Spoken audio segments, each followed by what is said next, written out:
এই যে খাচ্ছে। এখন হচ্ছে গিয়ে রাতের খাবার কি এটা? কচুর শাক দিয়ে গরম ভাত। কেমন হয়েছে খেতে? হেভি। কচুর শাক ইলিশ মাছ দিয়ে হেভি লাগে। হেভি লাগে। গরম ভাত কচুর শাক দিয়ে এরকম এটা করে কি মাখবো, কি?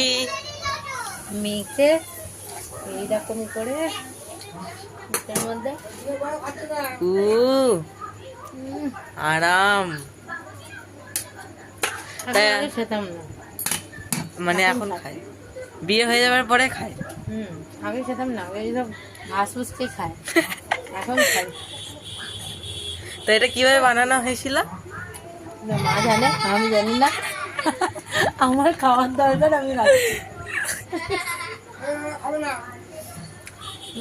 কেমন লাগছে? অমৃত। অমৃত।